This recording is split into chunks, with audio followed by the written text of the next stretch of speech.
آج کے درس کا آخری مقام سورہ تحریم آیت نمبر 8 ہے. یا ایھا الذین آمنوا توبوا الی اللہ توبۃ نصوحا، اے ایمان والو تم توبہ کرو اپنے رب کی طرف خالص توبہ. عسیٰ ربکم ان یکفر عنکم سیئاتکم، شاید تمہارا رب تمہارے گناہوں کو مٹا دے. وَيُدْخِلَكُمْ جَنَّاتٍ تَجْرِي، اور داخل کر دے تمہیں ایسے باغات میں جن کے نیچے نہریں بہہ رہی ہیں. یوم لا یخزی اللہ النبی والذین آمنوا معہ، جس دن اللہ اپنے نبی کو اور ایمان والوں کو رسوا نہیں کرے گا. نورہم یسعی بین ایدیہم وبایمانہم، ایمان والوں کا نور ان کے آگے دوڑ رہا ہوگا، ان کے دائیں طرف دوڑ رہا ہوگا. یقولون ربنا اتمم لنا نورنا، ایمان والے کہیں گے اے اللہ ہمارے اس ایمان کے نور کو مکمل کر دے اور آخر تک اس نور کو باقی رکھ. واغفر لنا، ہمارے گناہوں کو معاف کر. انک علی کل شیء قدیر، اے اللہ تو ہر چیز پر قادر ہے. اس آیت میں اللہ رب العزت نے فرمایا اے ایمان والو توبہ کرو اللہ کی طرف، توبۃ نصوحا، خالص توبہ. خالص توبہ اس کا مطلب کیا ہے؟ خالص توبہ اس کو کہتے ہیں، حضرت علی رضی اللہ تعالیٰ عنہ سے پوچھا گیا، تفسیر مظہری میں ہے. حضرت علی نے فرمایا توبہ کہتے ہیں نمبر 1 اسی وقت گناہ کو چھوڑ دو. نمبر 2 جو گناہ ماضی میں ہوا اس پہ ندامت کا اظہار کرو، آنسو بہاؤ. نمبر 3 آئندہ نہ کرنے کا پختہ عزم کرو کہ آئندہ گناہ نہیں کروں گا. نمبر 4 جو عبادتیں چھوٹ گئی، جو فرائض جو واجبات چھوٹ گئے اس کو ادا کرو. جو فرض نمازیں چھوٹ گئی توبہ تب ہوگی جب اس کی ادائیگی ہوگی، ان فرائض کی ادائیگی کرو. نمبر 5 حقوق العباد میں جو کمی ہوئی، کسی کو گالی دی، برا بھلا کہا، کسی کا مال کھایا تو اس کا مال اس کو واپس لوٹاؤ، جسے برا بھلا کہا اس سے جا کر معافی مانگو. اور نمبر 6 جیسے تم نے اپنے نفس کو گناہ میں ڈالا تھا اور تم دیکھ رہے تھے تمہارا نفس گناہ کر رہا تھا، اس طرح اپنے نفس کو نیکی میں ڈالو اور تم دیکھو تمہارا نفس نیکی کر رہا. یہ ہے توبہ. آج ہم نے توبہ بہت آسان سمجھی ہے.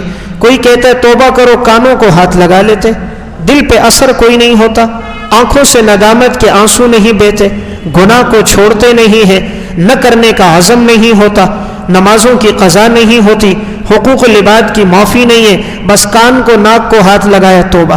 یہ توبہ نہیں. اللہ کہتا ہے توبۃ نصوحا، خالص توبہ کرو.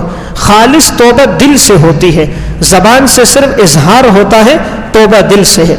اللہ نے کہا میں تمہیں توبہ پر کیا دوں گا؟ توبہ پر انعامات. نمبر 1 پہلا انعام، اے میرے بندے تو توبہ کرے گا، عسیٰ ربکم ان یکفر عنکم سیئاتکم، اللہ تمہارے گناہوں کو مٹا دے گا. پہلا انعام اللہ ماضی کے گناہ معاف کر دے گا. دوسرا انعام وَيُدْخِلَكُمْ جنات، اللہ تمہیں ایسے باغات میں داخل کرے گا جس کے نیچے نہریں بہہ رہی ہوں گی. دیکھیں اول تو آج کل باغات موجود نہیں. اگر کوئی باغ ہو بھی انسان تفریح کے لیے جائے، تھوڑی دیر کے لیے جاتا ہے، 4-5 گھنٹے گزرتے ہیں، الارم بج جاتا ہے جی باہر نکلو ٹائم پورا ہو گیا. 10 گھنٹے 8 گھنٹے گزر گئے، باہر نکلو تفریح کا وقت پورا ہو گیا. اللہ کہہ رہے ہم جو تمہیں باغ میں داخل کریں گے تمہیں باہر نکالیں گے نہیں، خالدین فیہا، تم ان باغات میں ہمیشہ ہمیشہ رہو گے.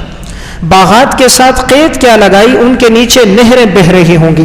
آج دنیا میں اول تو ایسے باغات کوئی نہیں جس کے نیچے صاف پانی کی نہریں بہہ رہی ہوں.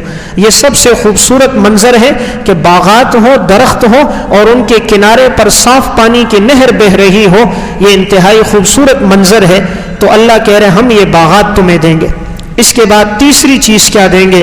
یوم لا یخزی اللہ النبی والذین آمنوا معہ، تمہارا رب تمہارے پیغمبر کو اور ایمان والوں کو قیامت کے دن رسوا نہیں کرے گا. اللہ کہتا ہے اے میرے بندو تم توبہ کرو گے، میں قیامت کے دن تمہیں رسوا نہیں کروں گا. دیکھیں رسوائی دنیا کی رسوائی نہیں ہے، رسوائی آخرت کی رسوائی ہے. آج ہم دنیا کی رسوائی کو تو رسوائی اور ذلت سمجھتے ہیں، حالانکہ چند لوگوں کے سامنے رسوائی ہوتی ہے.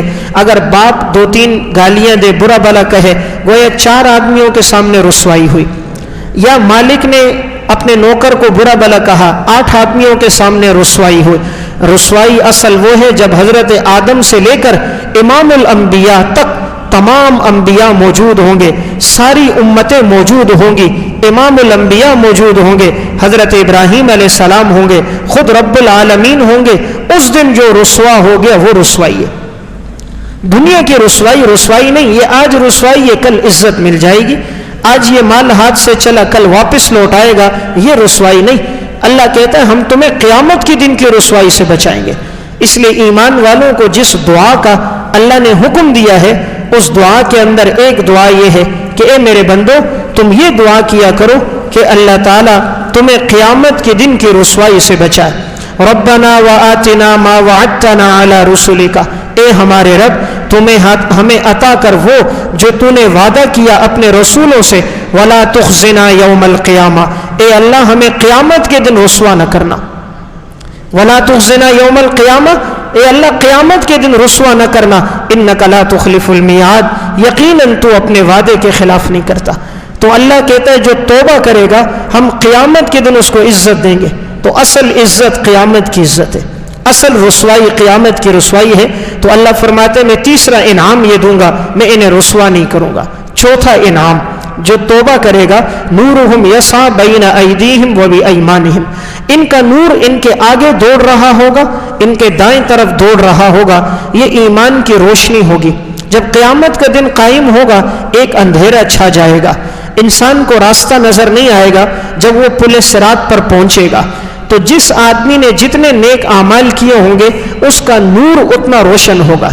دیکھیں اندھیرے میں جس کے پاس جتنی تیز لائٹ ہوتی ہے اسے راستہ اتنا صحیح نظر آتا ہے۔ بالکل اندھیرے کا سفر ہو جنگل کا، اب اگر ایک آدمی کے پاس معمولی لائٹ ہے تو اس کے لیے سفر کرنا دشوار ہوگا، دائیں بائیں آگے پیچھے دیکھے گا۔ لیکن اگر تیز لائٹ ہوگی وہ تیزی سے اپنا سفر کرے گا۔ تو جس نے دنیا میں نیک اعمال کیے ہوں گے، نیک اعمال کا پٹرول جمع کیا ہوگا، قیامت کے دن اس کے ایمان کی روشنی تیز ہوگی۔ اور اگر دنیا میں نیک اعمال نہیں کیے، گناہوں پہ چلا، قیامت میں روشنی بالکل بجھی ہوئی ہوگی۔ اس لیے اللہ نے دوسری جگہ فرمایا کہ یہ منافق جب ایمان والوں کو دیکھے گا کہ ایمان والے تیزی سے جا رہے ہیں اپنے ایمان کی روشنی میں، تو یہ کہیں گے تھوڑی دیر کے لیے ٹھہر جاؤ تاکہ ہم بھی تمہاری روشنی سے کوئی فائدہ حاصل کریں۔ تو ایمان والے آگے سے کہیں گے واپس پلٹو، روشنی تو دنیا میں ملتی ہے، یہاں روشنی نہیں ملتی۔ سورہ حدید میں یوم یقول المنافقون والمنافقات للذین آمنوا انظرونا نقتبس من نورکم، منافق مرد اور عورتیں کہیں گے ایمان والوں سے تھوڑی دیر کے لیے ٹھہرو، اپنے ایمان میں سے کچھ روشنی ہمیں بھی دو تاکہ ہمیں آگے کا راستہ نظر آئے۔ قیل ارجعوا وراءکم، ایمان والے کہیں گے پلٹو دنیا کی طرف، فالتمسوا نورا، ایمان کی روشنی چاہیے تھی وہ تو دنیا میں تلاش کرتے۔ فضرب بینہم بسور لہ باب، ہم ان کے درمیان میں ایک دیوار کھڑی کر دیں گے، باطنہ فیہ الرحمہ، اس کے اندر کا حصہ رحمت کا ہوگا، وظاہرہ من قبلہ العذاب، اور اس کے باہر کا حصہ عذاب کا حصہ ہوگا۔ تو چوتھا انعام جو توبہ پہ چلے گا، اللہ نے کہا ہم اسے ایمان کی روشنی دیں گے، اور یہ کہے گا ربنا اتمم لنا نورنا، اے اللہ میرے نور کو مکمل کر تاکہ یہ نور آخر تک باقی رہے۔ تو جب تک یہ ایمان کا نور، جب تک اس کو جنت میں داخل نہیں کرے گا یہ نور بجھے گا نہیں۔ دنیا میں نور ہوتا ہے، کسی وقت لائٹ خراب ہو جاتی ہے، کسی وقت لائٹ بجھ جاتی ہے، انسان سفر میں سڑک پر کھڑا ہو جاتا ہے، راستہ نہیں نظر آتا۔ اللہ نے کہا جو ایمان کا نور ہوگا یہ انسان کو جنت میں داخل کر دے گا۔ واغفر لنا، اے اللہ ہمارے گناہوں کو معاف کر، انک علی کل شیء قدیر، یقیناً اللہ ہر چیز پر قادر ہے۔